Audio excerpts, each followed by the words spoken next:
What's up, Tea Tribe? This is Alyssa Amoroso, aka Publicity, who is ready to spill the tea. Because this is Tea with Publicity.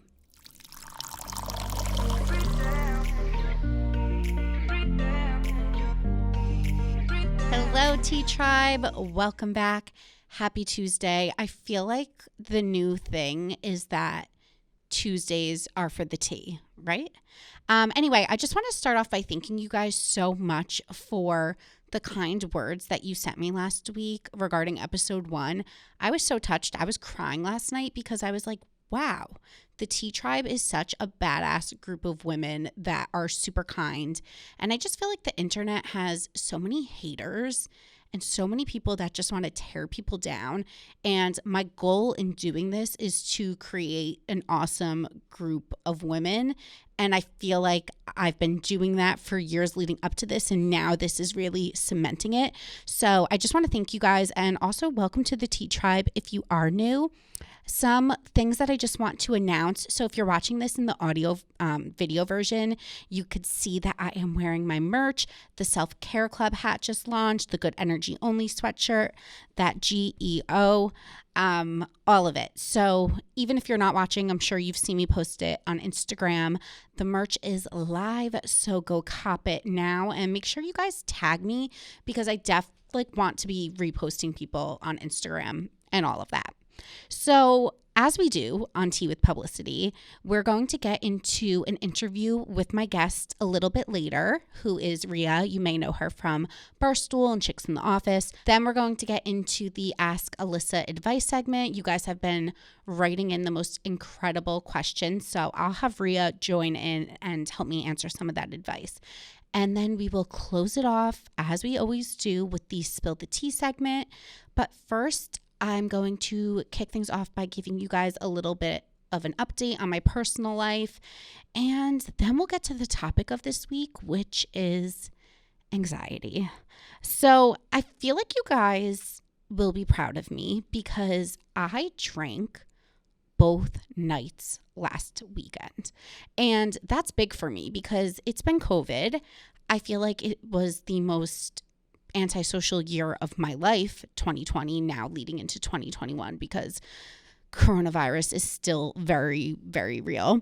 So yeah, like I said, I've been super antisocial, but I feel like even just working here and being around people, and I just have this new lease on life where I get that it's COVID and I know that I have to be careful, but I could at least be social in the sense of like doing things outdoors, which I know it's hard because it's the middle of the winter here in New York, but I've been out and about and this is really new for me. So socializing 2 nights in a row is massive.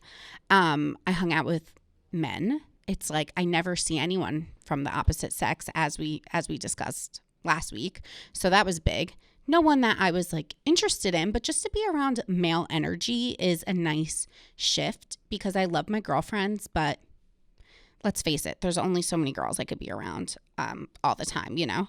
So I'm off dating apps. I deleted dating apps right before the new year. And honestly, I just needed a break. I was like, you know, I felt like I'd been on them for so long. I was running out of people to match with. There was no good catches. I feel like everyone's moving out of the city. I don't know where you guys are from in the country, in the world, but maybe you feel this way too. Like everyone's currently moving because of the pandemic and this new flexibility with work schedules and everyone's relocating. And at least for me, I felt like, what am I doing on these things? Just aimlessly swiping, not matching with anyone, it was making me feel worse about myself. So I deleted the dating apps. And when I do get back on them, I want to like be serious about getting back on them, like actually go on dates, put up cool pictures, like make my profile premium. And that just wasn't the vibe. So I'm still off them. I'm trying to like strike up conversations with strangers. But let's be honest, like I said, we're not seeing people these days. So it's a little tough. But one thing I didn't do this week was take my therapist's advice. So I told her that I wanted to set a routine for myself this week because I was feeling like since I had started a new job, I was not doing as much self-care as I had been when I was working from home because all I had to do was basically self-care. And we came up with this whole plan. We wrote out like a schedule. I was going to wake up, work out or stretch or go for a walk, make a cup of tea or a cup of coffee, journal, and then start my day. I'll tell you what I did this week. I woke up, I laid in bed, I put a little makeup on, made some breakfast, and I went to work. I did none of it. I haven't journaled. I haven't worked out. I think my schedule is still so new that I had a hard time kind of transitioning into this like routine in the morning.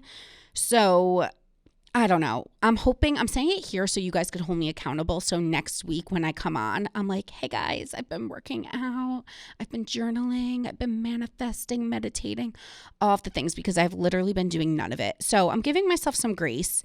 I was really tired this week. I also got my period, TMI. So I think it just like wasn't the week for me to get my shit together. So yeah, maybe next week will be the week.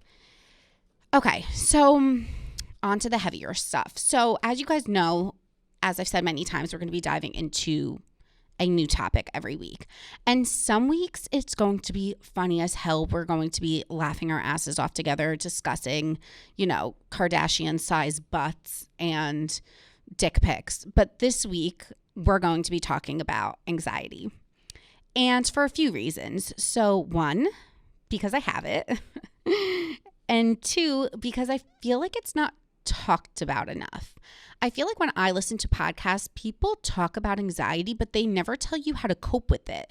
They're just like, I have anxiety, I'm anxious, I'm this, I'm on medicine, I'm that.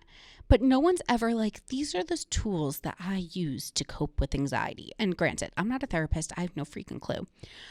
But I'm hoping me and my guest could talk about it and give you guys some tips or pointers or things that work for us, or even just open up the conversation onto this topic.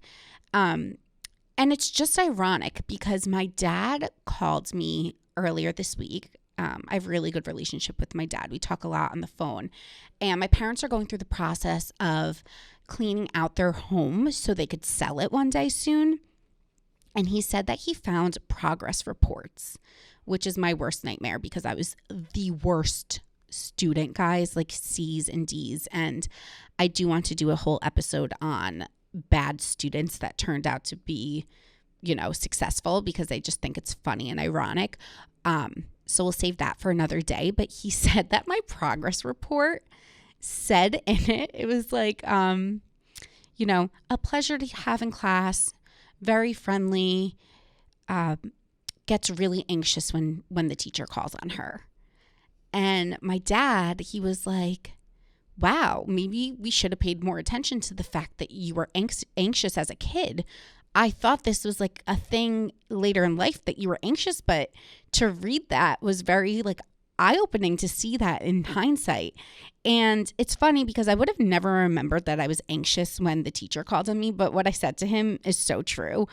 I was like, Dad, I was anxious because I didn't pay attention and I didn't know the answer and I didn't want to look like an idiot because I had no clue what they were asking me.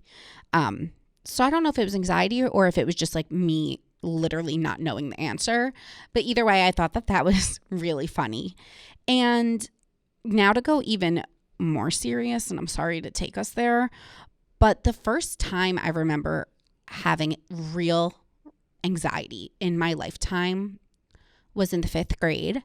I was sitting in class and one by one, kids started getting called out of class. And it was just the phone in the classroom was ringing. And then there were so many people leaving class that it started going over the loudspeaker. And when I went home from school that day, I just remember seeing the image of planes crashing into the World Trade Center on the TV. My mom's crying. My dad's crying. I was crying. I didn't really know what I was crying at. I just knew something horrific had happened. And, that was the day that the terrorist attacks on the World Trade Center happened. And that was the first time in my life that I really felt anxiety, because I remember watching the president on the TV and watching these news anchors and people talking about us going to war.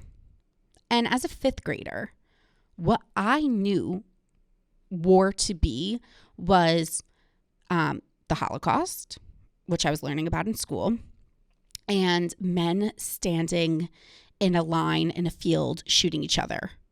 That's what I knew war to be. So when I kept hearing we're going to war, I'm thinking people are going to be invading the U.S., taking me away from my parents, or just shooting up the streets. Like, I just could not grasp it. I was way too young, and I became super paranoid to the point where my parents had to bring me to the school therapist because it was affecting my learning. It was affecting my just like well-being, my everyday life. And I would say I was almost more like paranoid than I was anxious. I guess they kind of go hand in hand. But it was really something that has impacted me to this day.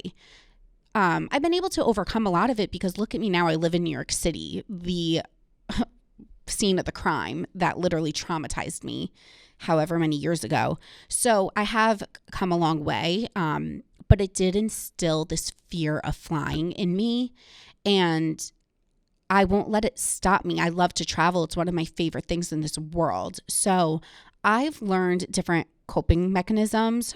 For example, I think it really, really helps to combat your irrational fears with rational facts. So if I'm flying and I get scared, I just self-talk to myself and tell myself the facts that I know to be true. So for example, more people die in car crashes than plane crashes.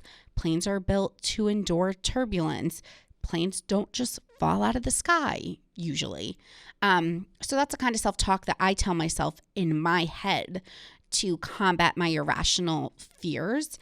And like I said, I've gotten over it as I've gotten older to some extent, but then there's new anxieties in my life, like, hosting a podcast on a huge platform where people could hate you, or, putting yourself out there, or, I don't know, feeling like you're not good enough, or I'm trying to think what my anxiety's been over lately. I think my anxiety basically was just the whole process of getting this job and feeling like I was making such a big career decision and things could change. And it's just a loss of control is really what anxiety is, when something's out of your control. So for me, it's been something that I deal with. I feel like mine kind of comes in spurts, but then there's also always like underlying anxiety that just kind of exists as well. So I'm excited to talk to Ria about this because it's something that she's been really open about and something that she talks a little bit about on her podcast, Chicks in the Office. So we will get into that conversation now, and I hope that you guys enjoy it and then hang around after my interview with her because we are going to do the Ask Alyssa segment, and then I'm going to spill some tea. So here's my interview. Okay, guys, I am back with my guest, Ria Ciuffo. Did I say it? Okay, so Ciuffo. it's Ciuffo, but it's Ciuffo. actually Ciuffo. Oh. No, Okay. no. So the real pronunciation is Ciuffo, but for some reason my family said Ciuffo because I don't know why, but it's spelled Ciuffo. So the correct pronunciation, and in Italy they would say Ciuffo. I feel like there's so many Italians in this office, myself included. Yeah, there are. So I get the pronunciation thing. It's just so funny. So you guys probably know Ria from being at Barstool for what feels like forever now. How many years has it been? It's been over 4 years. So I'm 23 and I started when I was 19, September 2016. So it's been a while now. Which is just like the coolest part. I really like that Barstool like takes, they hire people that are either fresh out of high school or in college, and then people drop out of college to come work here. And it's really just like a modern way of hiring. I think it's super cool that you've been here since literally 19. Yeah, I love it. And I don't regret a single thing about it. Like, people ask me all the time, like, do you regret not going to college and, experiencing that? And I really do not have a single regret. The more I hear about college, the more I'm happy I didn't go. Yeah, it's interesting because I kind of feel like for me, college was just social. But for what I do now, I don't feel like I needed to go So I get it. I feel like at this point, my kids might be influencers at this point in life. So I'm like, I don't really care if my kids go to college anymore. I feel like things are just changing. Yeah, I feel the same way. And I was lucky enough that my parents really just I did acting and modeling as a kid, from when I started at 8 years old. So they were used to driving me in and out of the city for auditions. They knew that school wasn't my thing. And so I was fortunate enough that they really didn't care. But I know a lot of other parents still do. So by Yeah. the time it comes to us, I don't think we're going to care. I don't think so either. So I want to talk today about anxiety. I think it's something that I've heard you be open about on Chicks in the Office. You took like a mental health day or something the other day. You could tell me more about it. And you were talking about it, and I just found it really interesting because you said it was something that you've never really had to do before. And I mean, I definitely feel like sometimes I need those days. So I kind of just want to hear about your experience with anxiety or mental health. Like, have you always, I don't even want to say that it's anxiety because I don't know what you go through, you'll tell me, but have you always grown up being aware of being anxious or mental health struggles? So I will say that I did not grow up with any mental health struggles. I did not have anxiety. None of those things existed in my life growing up. I had a wonderful childhood. I really can't ask for anything better. I had fun in school. School wasn't an issue for me. Like, I'm talking high school, middle school, Yeah. elementary school. Like, of course you get into little fights with friends and whatnot, but I didn't experience any sort of anxiety. And so it's something that has happened in my recent years that like I said, I didn't grow up with it. So I started just feeling very strange and anxious, right? I would get really down about myself. I'd be overthinking every situation. I would find it so crippling that I would have to cancel an interview that we were supposed to do. I would have to tell Fran, like, who's my co-host on Chicks in the Office, like, I don't know, like, I'm freaking out right now. Like, I don't know why. Like, I don't know if we can do this interview right now. We're gonna have to reschedule it. Like, that sort of thing started happening a little bit. And it wasn't until, I guess, the past 6 months where it reached other, levels that I've never experienced before. Like, I would say around 3 years ago, I experienced like my first like real, I think, bit of anxiety. Like, I couldn't go to work. I was crying every second. I didn't know what was wrong with me. My mom like drove me to, I still lived at home. My mom drove me to like my pediatrician because my parents didn't really, nobody in my family went to therapy or anything like that. So they were just like not really sure what to do with me until my brother started going to therapy, because he ate an edible and it literally messed up his chemical imbalance. I gave him a chemical Wow. imbalance. So he had to go to therapy for that. And so from there, I think my parents started understanding therapy more. And now my dad goes, and now it's like the whole family's I love going. And it. so, yeah. So it was around like 2 years ago, I had this like overwhelming feeling, kind of went away for a while. And then the past 6 months, I just crippling, like I can't even really put it into words. It's just like, I don't feel like I can get out of bed and just be me today. I just don't think I can do it. Little things that would never worry me started making me feel really anxious. Like, we do a live show after The Bachelor, cutting stems. I would be freaking out the entire day leading up to it. After, I wouldn't be able to go to sleep thinking about like what I just did, what I said, overthinking literally everything, to the point that I was like, I love what I do, but they're like, for some reason, I'm so anxious all the time. Like, I'm so scared all the time. And I started going to therapy, which I listen, I know it helps everybody, right? Yeah. My thing with therapy is that I'm so interested in what's going on with the therapist. I think because I interview people often. And so I'm always thinking, what qualifies her? Like, why is she The able to give authority. me, Yeah. yeah, like, who is she? So that's something I'm still kind of figuring out, but I would say it's gotten better in recent weeks. And there was that one day that uh I just had to take the day. I've never missed one of our actual podcasts before. And for some reason, I woke up that day and I just could not do it. I just couldn't do it. I was like, I said to them, I was like, I can't do it. Thankfully, my boyfriend, Hank, he also works at Barstool. He was like, you can't, like, don't push yourself. You gotta just take a rest. Like, Yeah, take a just take the second. day. People aren't gonna like hate you. Like, you just have to take a second because you're clearly not okay. And so I took that day off, and granted, like, a day isn't really gonna Yeah. fix all your issues, Hmm.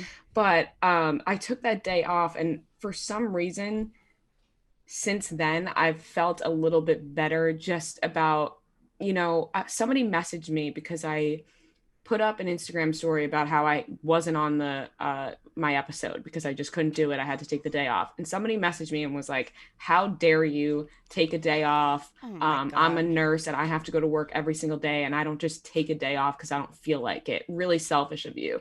Oh And my so gosh. obviously that's fucking ridiculous. Yeah. Like, I'm having a panic attack. Like, I can't, I want to do it. It's not like I don't feel like it. I physically can't function.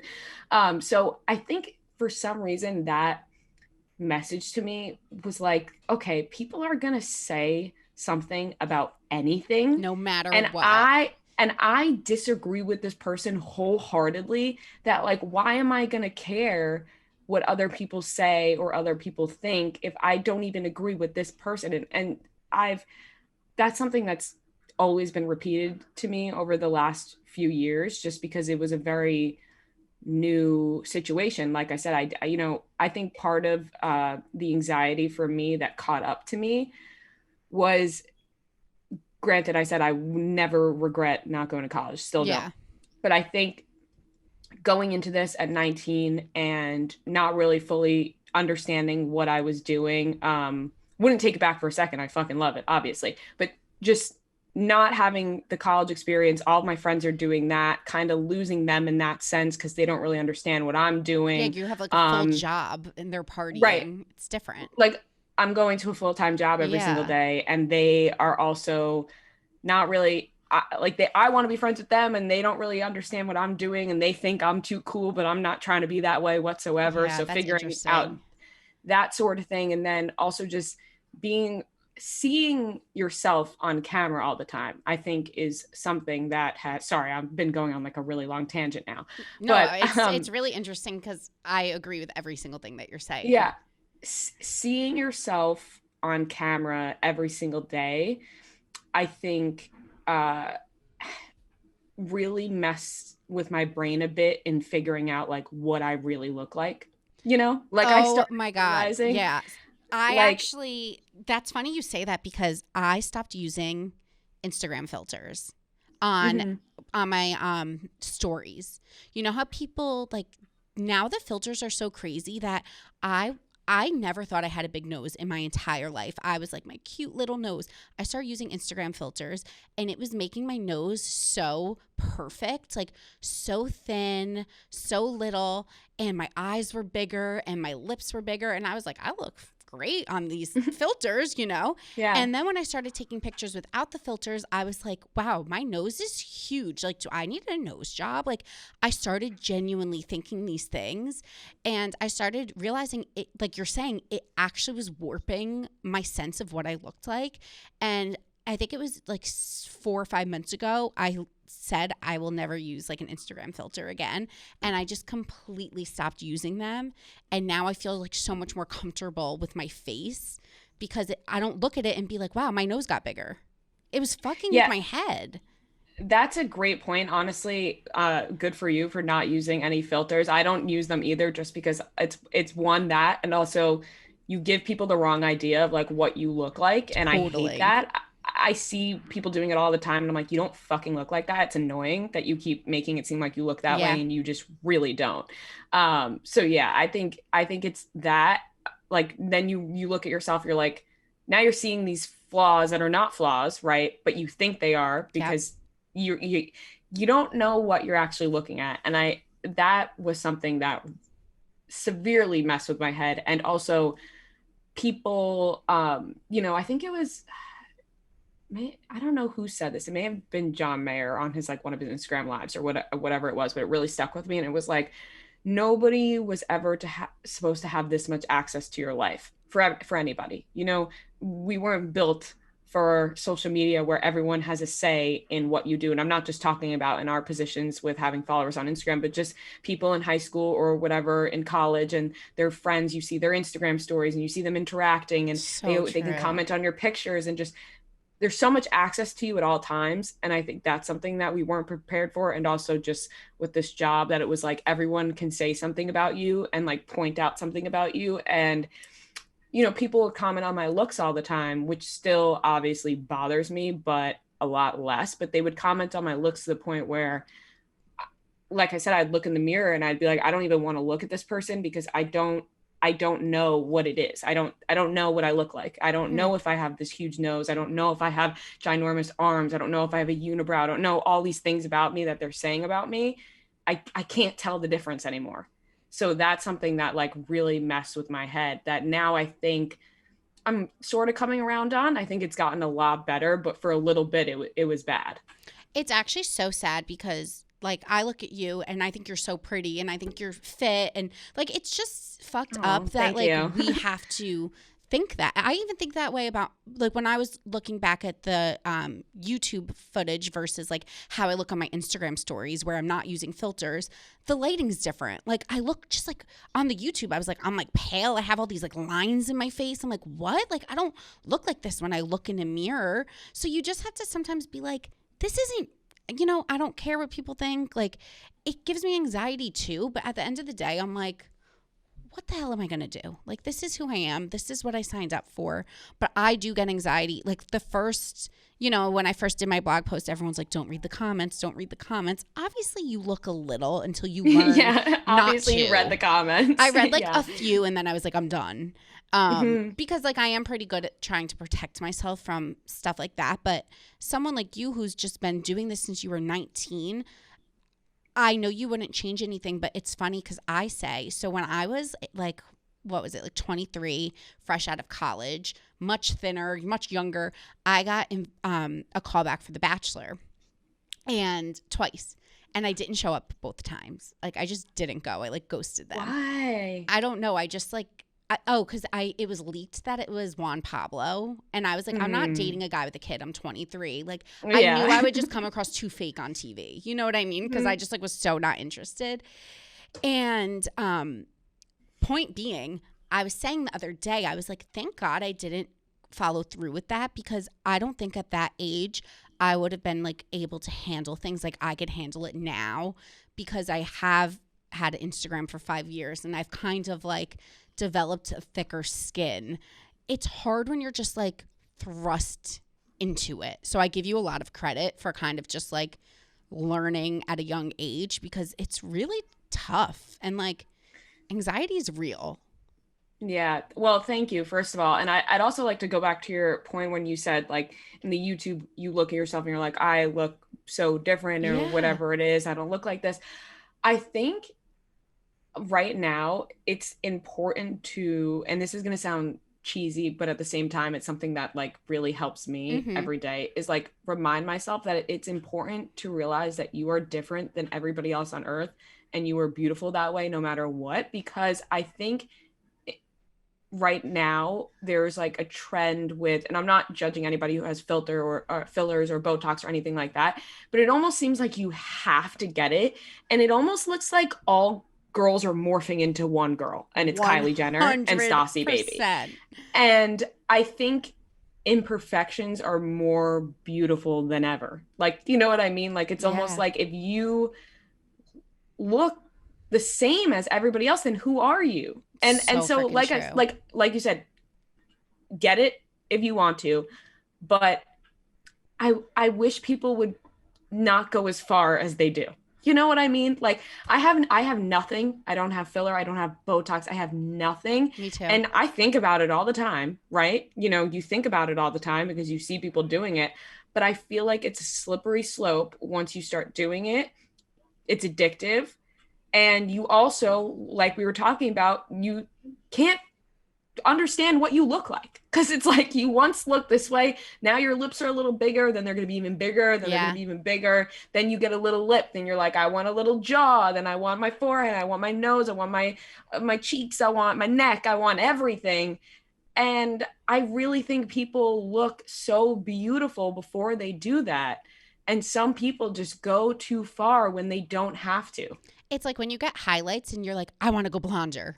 Mm-hmm. Like you get a little and then you're like, let's go lighter. And then the next time you're like, Yeah. let's go lighter. And then all of a sudden you have like white hair and you're like, you lost touch.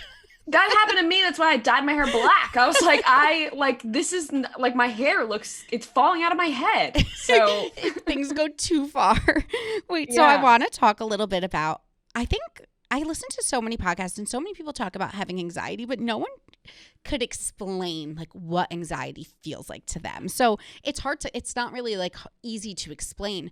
For me, it's like an overwhelming feeling of I don't like irrational thoughts. Like I know I can make out in my head that they're irrational, but I can't rationalize them and I don't know how to stop it. And like I'll try to like take a bath or go for a walk and I have a really hard time like snapping out of it. And then when you snap out of it, you're so clear that you're like, what the hell was that I was just experiencing? What does anxiety like feel like for you if you can try to explain it? You know, when you put in a cycle of laundry and for some reason it starts spinning really fast, like instead of like the normal pace, it's like going really, really fast and it looks like the washing machine is going to explode full of bubbles. That's what it feels like to me. It's like just racing thoughts over and over again. Everything's tight. I don't feel like my body is ever relaxed. Yes. Like I don't think, like I have so many, I think it's all physical for me as well, as much as it is mental, where like you said, it's a bunch of irrational thoughts. You're overthinking. You can understand this is crazy that I'm thinking that way. Yeah, that's but I can't stop thinking that this is going to happen. Yep. And it's somebody said this to our Because We Got High podcast. They wrote, anxiety is just conspiracy theories about yourself. So it's like just making up scenarios in your head that realistically are never going to happen, and a never-ending feeling of doom. Like I think because like you said, I started when I was 19 and I've had a lot of success since then. And I'm really thankful and grateful for all of it. And I try to show that every day. But for some reason, I can't help but feel that because I'm only 23, that this is only going to go downhill. And by the time I'm 27, I'm going to be living on the street somewhere and I'm not going to have a job. Like I go down this like rabbit hole of thoughts where I'm like, well, you've already were successful, so you got to be done at some point, and then everything's going to be taken away from me. I think that's a very normal thought for entrepreneurs, creatives, people that take risks, because my anxiety last week before my first episode came out, I was just having this weird anxiety being like, what if no one listens? What if every single review is negative? Just the crazy shit. Mm-hmm. And like my head was spiraling. I was like so anxious, and I called my mom, and like it's so funny because one conversation with her, my entire mindset was completely changed. And she just like, she hyped me up. Like she was like, and it's kind of like what I'm going to say to you. She was like, you got that job because you pitched it. You deserved it. You built your following on your own. She's like, everything you wanted, you've gone after, you've done it. And she just was like hyping me up. And I was like, yeah, I'm a bad bitch. Like, yeah, you are. And like sometimes like same to you, like things aren't over. And sometimes you just have to like rationalize in your head, like life goes on, if you need to go back to school one day, if you need to get a job in a restaurant, whatever it is, like, I think if you're a person that's driven, you will always find success, because you just make it happen. Yeah, I agree. And I've been working since I was 16. So it's something where I'm like, if everything fails, like I will be able to figure it out. So you're right. Yeah, and I'm the same way. Like I've been working at 16. I worked in a pizzeria, like hustling. Mm-hmm. Like I was just always doing something. I was a pharmacy tech. Can you believe it or not? When I was 18, I worked in a pharmacy as a pharmacy tech. So I filled people's prescriptions, literally. Like I put the pills in the bottles. Wow, I don't know why I was trusted with that job. It was great. I learned a lot. About medicine. That still helps me to this day. But that's crazy. And I enjoyed it. You know, if Mm-hmm. all else fails and everyone starts to hate me and they boo me off the internet and they're like, we're done with you. Like, I would gladly go back to that pharmacy and be like, guys, take me back. I Yeah. loved this job. I think, okay, so interesting because I think I have this anxiety over, like, if talking about all things failing, like cancel culture or saying the wrong thing or misrepresenting myself, like saying something that I know I don't genuinely feel, but it accidentally came off wrong. You know what I mean? And I feel like there's no room for grace these days. And like, it's a really tough position to be in when you feel like one sentence could make your entire career crumble. So I definitely have anxiety around that. I don't know if you do. Yeah, you know what would make you feel better, I think, and it has made me feel better because I don't actually worry about that. Oh, I that's good. think, I think when I first started, maybe a little bit, but I think that number one, I'm a good person and I know that, and I know everybody around me knows that, so I don't think I have anything to worry about with that.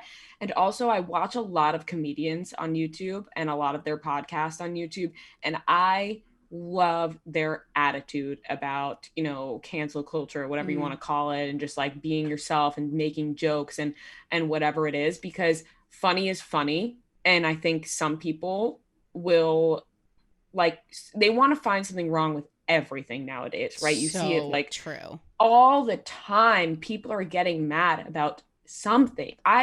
Every time I put out an episode of Chicks in the Office, I'll get a DM about something I said, which is honestly harmless I was going to say, majority you of the guys say time. nothing off putting. Nothing, Yeah. nothing. And I'll get it and I'm like, are you fucking joking? People are going to get upset about anything and everything you Yeah. say. So as long as you're true to yourself and you can stand by a joke you made or what you said, then it's going to be fine. Now, I think like when people dig up like shit from like years and years ago, like 10 years ago, I think there's a lot of people who were really young, like the TikTokers were like 13 years Yeah. old, or maybe It's they like you were shouldn't have 15 or social 16 media. years old. Yeah.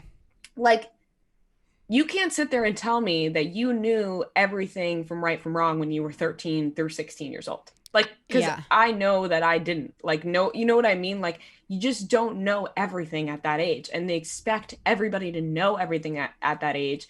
And like, there's no room for error. Now, granted, if you say some really fucked up shit, then yeah, I don't think you deserve a platform. But there are some cases where I'm like, we're really gonna like make this person like want to kill themselves just Mm. because they said something 10 years ago that they probably don't believe, and they probably, you know what I mean? Like, Yeah. it's a very confusing time on the internet. And I know you review The Bachelor a lot, and that's something I always talk about on my social media because I'm a huge Love Island fan. And Caroline Flack, do you watch Love Island UK? Mm-hmm. So Caroline Flack committed suicide, and so have a few other people from Love Island because of the online hate and bullying and media scrutiny. And I remember even when I was watching Hannah Brown's season and like Luke P was getting all the hate, and there was someone else recently that was getting so much hate. And I remember just saying to my followers, like, we don't have to agree with everything, but all of these trolls coming, every podcast coming for them, every media outlet coming for them, I'm like, you don't want to be like push someone to do something that they can't reverse. You know what I mean? And it's tough sometimes because I think that's the part of talking about pop culture that made me sometimes uncomfortable, because I was like, I don't want to add to someone else's anxiety. Do you ever feel that way or no? Yeah, all the time. But I like to go through the lens of joking. I really like Yeah. to make people laugh. Like that, it sounds cliche, but I really do. I just want to make people laugh. Majority of the time, I'm joking around. I'm really not taking anything seriously. Like, I really just like to joke around. And like I said, like, I love watching comedians on YouTube because I just love to laugh, and that's what makes me feel good. So I always go through the lens of like joking around, but then I will have my serious input where I'm like, obviously, don't make this person feel, you know what I mean? Yeah, Like, like we're only seeing a bit. there's always the human side of it where it's like we can make jokes, and sometimes jokes go a little far, but not to the point where it's going to make somebody want to jump off a bridge. Like, you have to have that human side and be relatable, but then you can throw in some jokes. Yeah, I agree, because like you have to commentate on things, especially when it's your job. It's part of what we do. Like same with and myself. Nobody wants to listen to somebody be like so nice for like 45 minutes straight about something, and it's like and not even nice. That was not a great word to use. Everyone should be nice, but you know what I mean. Like so like positive and uplifting and boring. Like that's I guess correct. What it is. It's just like having no opinion sometimes is just boring. 100%. No, I agree. I think there is a fine line, and I think it's something that the Bachelor producers, I don't know why this is on my mind so much, probably because I just watched an episode, but I just feel like it's so, sometimes like the producers put these people in a situation where they're going to be hated, and they make them this huge villain, and then we like the entire internet comes for one person at once, myself included. Like, do I love watching Victoria bully people? Like, yeah, I have opinions, you know, we all do. But then I always try to think about like that one person at home who's getting all this hate, and like the world's crashing down on them, and I'm like, sometimes it's not fun to be another voice adding to it. But again, I have my opinions. So, like, I get it. There's a fine line that you have to kind of straddle. Yeah, and there's also a fine line of, like, understanding, like, when I talk about people talking about me on the internet and how it sometimes would affect me, like, I also understand that comes with what I do, right? Like, people are going to talk about me, good or bad, and honestly, please do, because if you're not talking about me, then I'm probably doing something wrong, and I'm probably not going to have a job. Like, I need you to talk about me, so if it's good or bad, that's fine. And I've, like, now understand that, and I think we also need to remember that people going on reality TV kind of need to have the same mindset. Like, that doesn't mean, like I said, say the worst things possible to them, but if they're going to do things that deserve criticism, they have to understand that that criticism is going to come their way. By going on the show, they need to understand that that's kind of what they signed up for. Also, like, and this is kind of on a different note, and then we could switch gears, but also, it's kind of like there's so many freaking seasons of the show. You know, if you keep interrupting someone, you're going to be pinned a certain way. You know, like, I don't understand how people aren't like smarter than the system sometimes. It's like there's so many podcasts that break it down. There's so many cast members that talk about their experience. It's like, just do a little homework and don't act that way. And that's where it's kind of like their actions warrant sometimes the responses. So I get it. And also, we wouldn't have good reality TV if people did that. So, like, keep acting like an idiot, please. That's so true. Yeah, we need the drama. Whenever people are like, oh, this person sucks, I'm like, who are you kidding? That's why we're tuning in every week. Exactly. So I do this segment called Ask Alyssa, and I get some questions. So I'd love for you to help me answer them. Absolutely. Okay, so the first one says, this advice segment could not have come at a better time for me. I could come up with an entire list, but one thing that is really important to me right now is starting a new chapter and stepping out of my comfort zone. I've been working at the same place for 4 years, and although I went to school, I'm not as confident because this last year I wasn't able to practice. Any advice on motivation to step out of my comfort zone?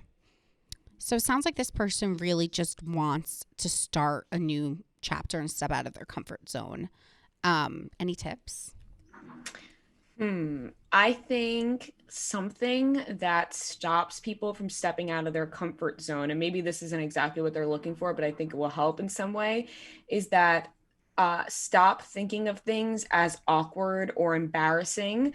Because I think that's a lot of times people won't step out of their comfort zone because they feel like something might be awkward or embarrassing. But nothing is awkward and embarrassing unless you make it that way. Like, nobody thought the conversation you had was awkward until you walked away and said, that was awkward. If you didn't walk away and say that was awkward, then would it be awkward? No. So just like get that idea of awkward and embarrassing out of your head, because most of the time it's not. It's really just like what our mind is making it seem to be.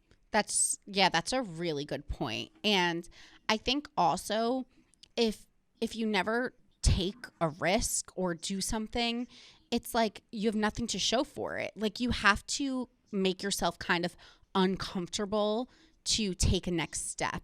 And I think that was great advice in the sense of like, you might feel awkward doing it, but just own it. And as long as you go into it with confidence and act like it's something that you want to do or something that you're excited to, people hopefully won't tell how uncomfortable you are. turn that anxious energy into being excited. That's something that helps me definitely. Like I had a lot to do today and I was a little anxious this morning, like a little nervous. And I was like, you know what? I'm excited I have so much to do today. And it totally flipped my mood around. Yeah, I think reframing is a really big thing. I've been thinking about that a lot lately because sometimes I wake up in the morning and I'm like, oh, I have to do this. I have to shower. I have to do my hair all before I work. And then I have to work. And I go into the day with this like bleh attitude. And I was thinking the other day, I'm like, why don't I wake up and be like, today's going to rock. Like I'm going to kill it. Yeah. It sounds so cheesy, but that's what you have to do. Like, trust me, I would have said this same thing like a few months ago where I'm like, oh, but now I wake up and I'm like, great day today. Yeah. Let's have a good day. We are alive. We are well. Yeah. Time to kill it. Oh my God. Okay. So the next one. I suffer from anxiety, but have trouble explaining it to friends and family who have never experienced it before. I think my behavior comes across as if I'm dwelling or I'm repetitive because I'm stuck on something, and they don't understand that it's just a wave of anxiety that I'm riding. How would you recommend explaining it to people who have never experienced it or can't grasp what I'm going through? This is interesting. It is definitely interesting, and it's something that I kind of experienced, like I said earlier, with my family. Me just too. Not really getting it, and they would just be like, "Oh, stop thinking like that. Get over it." That's really not helping. This isn't advice. I had to have a few huge mental breakdowns in front of my parents for them to like understand what was happening.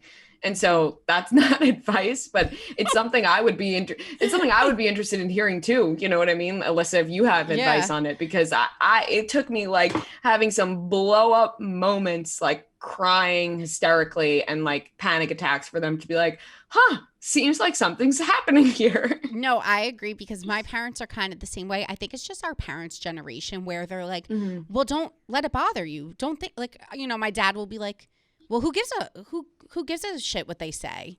Like, he doesn't get it, you know? And I'm like, it's not that easy, Dad. Like, you know? And I think what I've tried to do, I have a good example. So I had a friend that went through depression, but I had never been through depression. So like, I didn't really get what she was going through until years later. I like finally was able to like grasp it when you get some life experience, or when you have another friend go through something, or it's like when you have a friend that's with a bad boyfriend and you lose touch with them because you keep being like, why are you with that loser? And your friend won't listen to you, so you lose the friend. It's like you losing the friend isn't going to help their situation. Like just because you don't understand something doesn't mean you can't be there for someone, is I guess what I'm trying to say. So I think what you could do in the people in your life is just be honest and be like, I know you can't understand what I'm going through because you've never felt this. But for me, it feels this way. Like, I like the washing machine example. Like, this is how it feels for me. Like, I know it's not rational.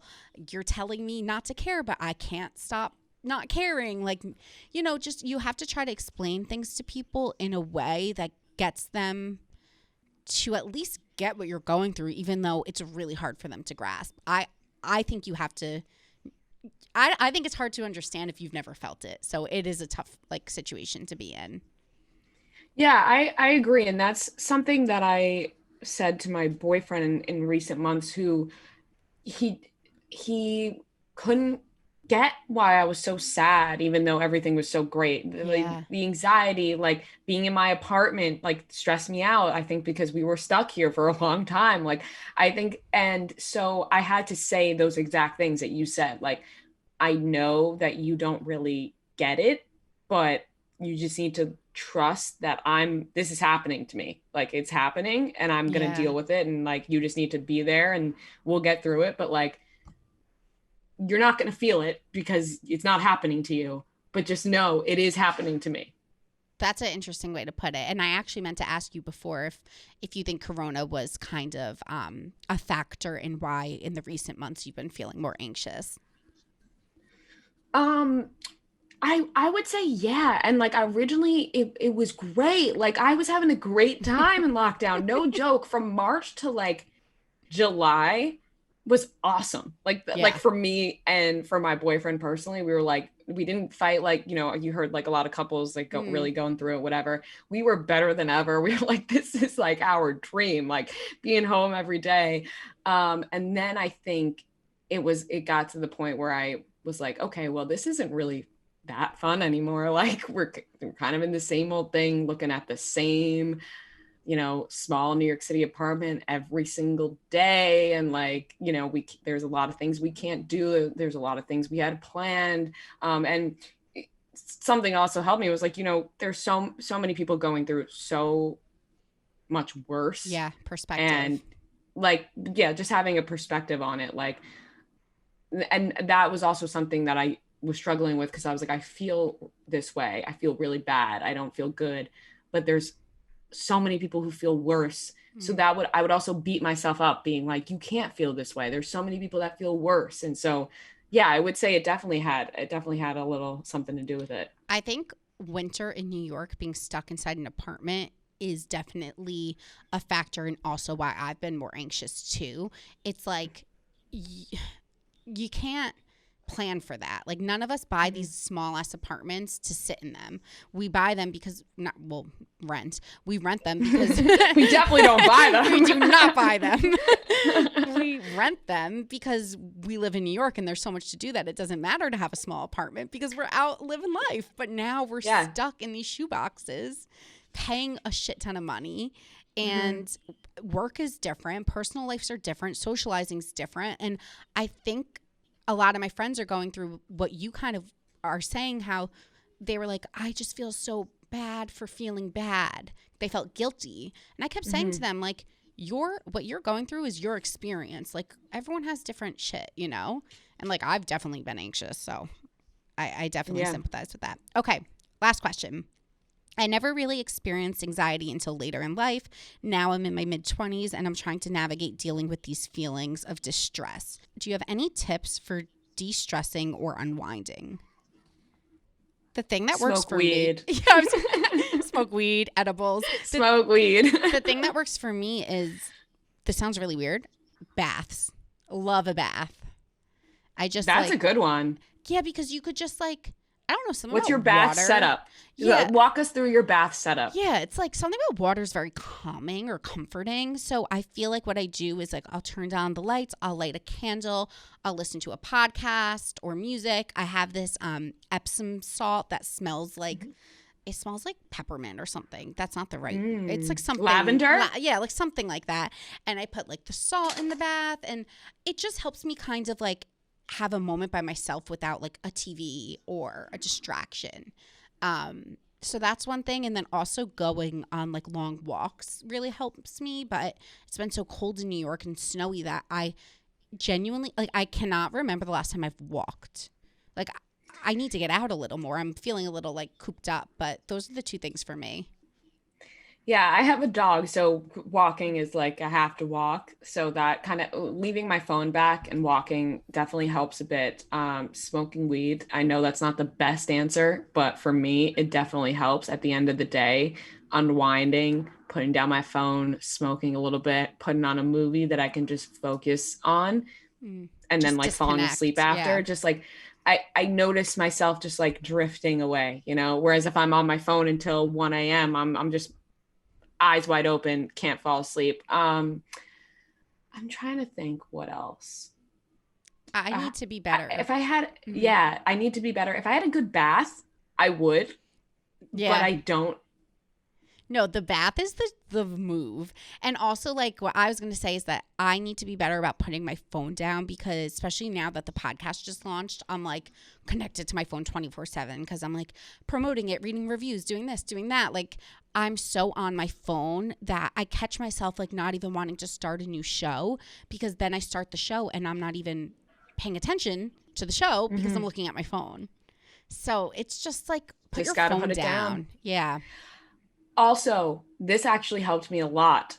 Cooking, finding recipes that are easy but manageable and fun and time consuming is a great thing. Like, I didn't realize that I loved cooking so much until this past year, and I really do. Like, because it's one of those things that putting your phone down is so hard, but cooking, you have to put your phone down. You can't be on your phone and cook at the same time.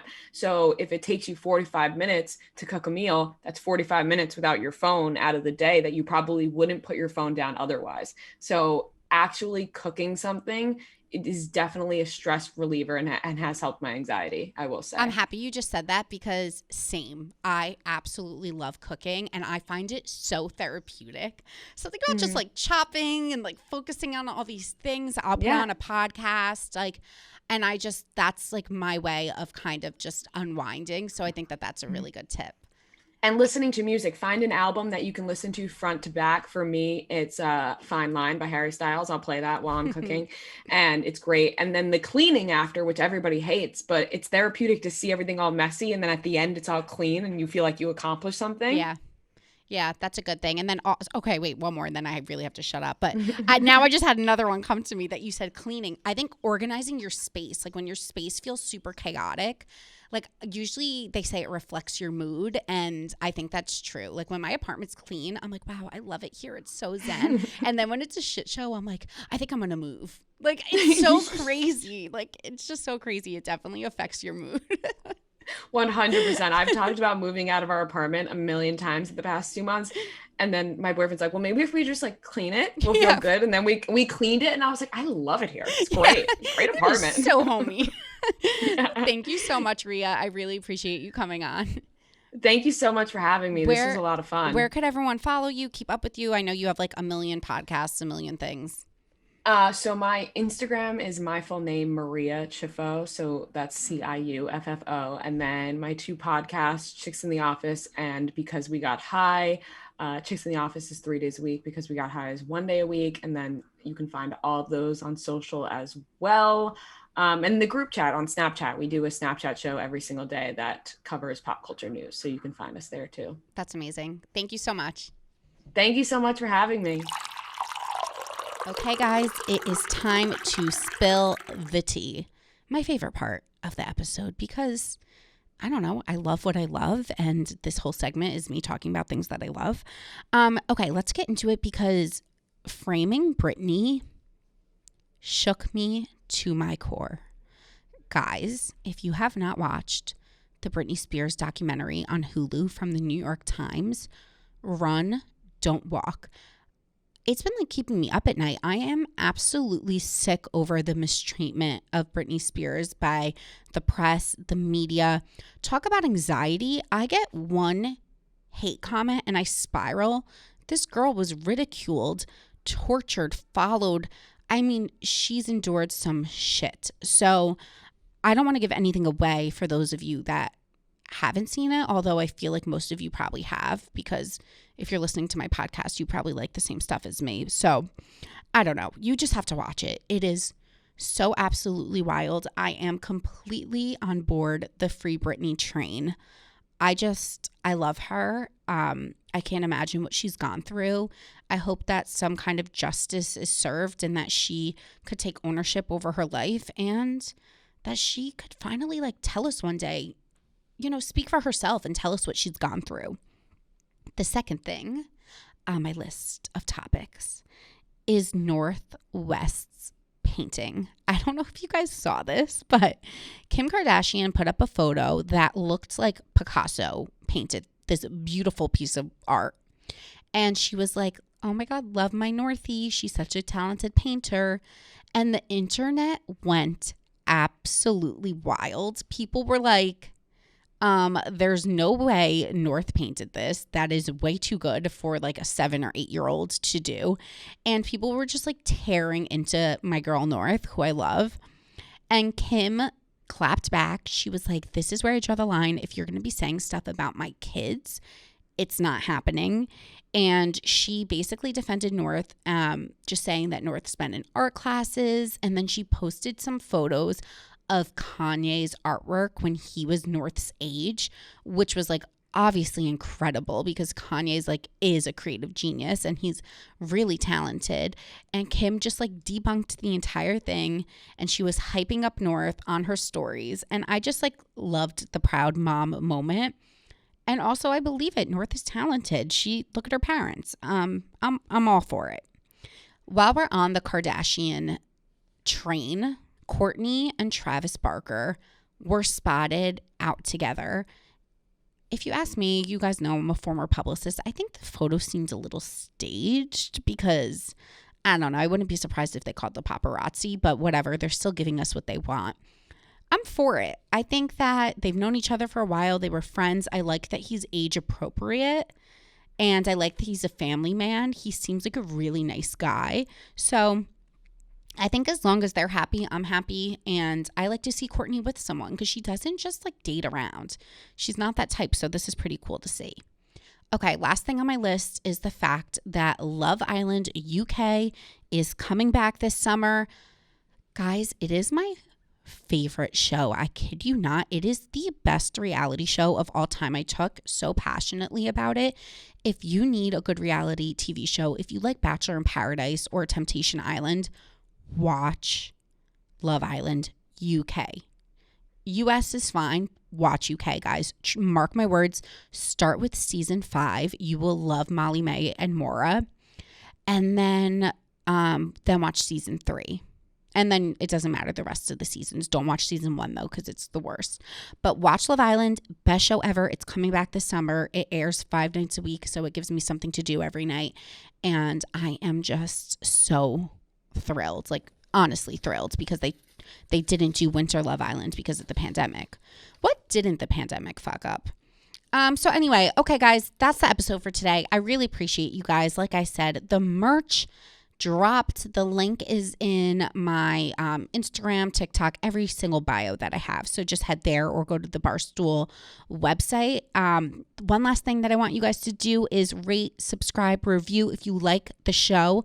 Please, please, please. I know that you guys DM me these amazing words of encouragement. If you could literally just copy and paste that into a review, it really helps me get the podcast out there and it just helps the show. So I really appreciate you guys. We will spill the tea next Tuesday.